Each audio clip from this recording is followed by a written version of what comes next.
Nakabili kami kanina ng mangga, guys. And tignan natin kung hinog na ba siya.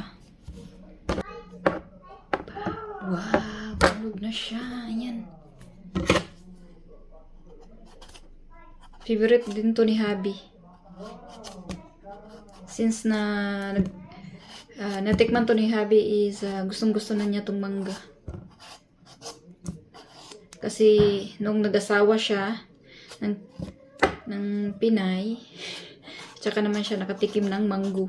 Hindi ko pa naman siya napatry sa Pilipinas na tumikim ng mangga. Akala ko kasi marami silang mangga dito. Yun pala.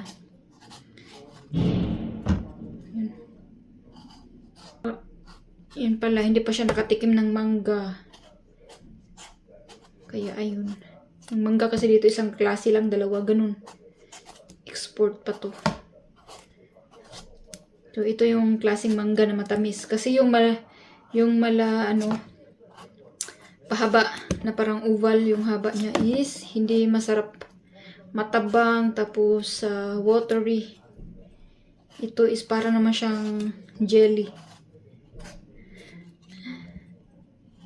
Tapos matamis. Medyo mahal to ngayon. So, dahil sa matagal-tagal na rin hindi kami nakakain ng mango, so kumuha na ako.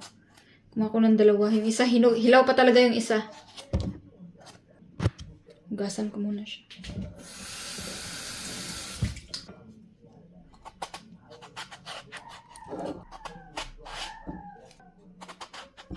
Madami na to, guys, isang mangga. Kaya mag-share lang kami sa isang mangga.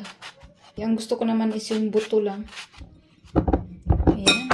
So, ayan, guys, madami na, diba? Tapos sa akin buto. Pag may sobra, kumakain din ako nito. Kain tayo, guys. Get one.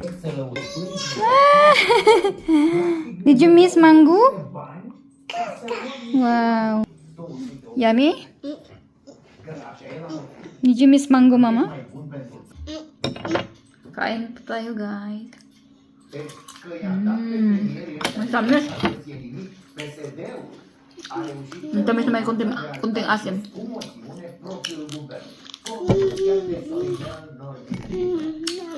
Am încercat această suie i-a schimbat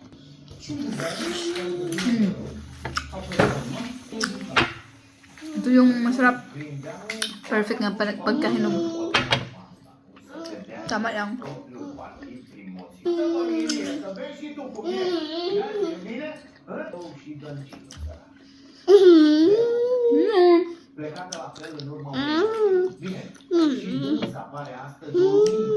We give them also?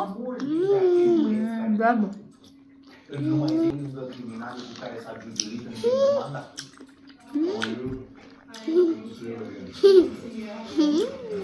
Give the also to Tati, so. Give Tati one, huh?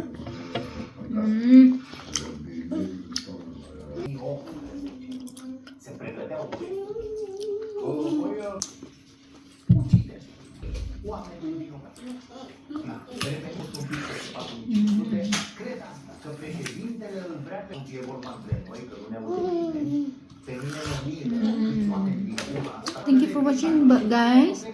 Maraming salamat po sa inyong suporta. God bless you all. Bye. Bye.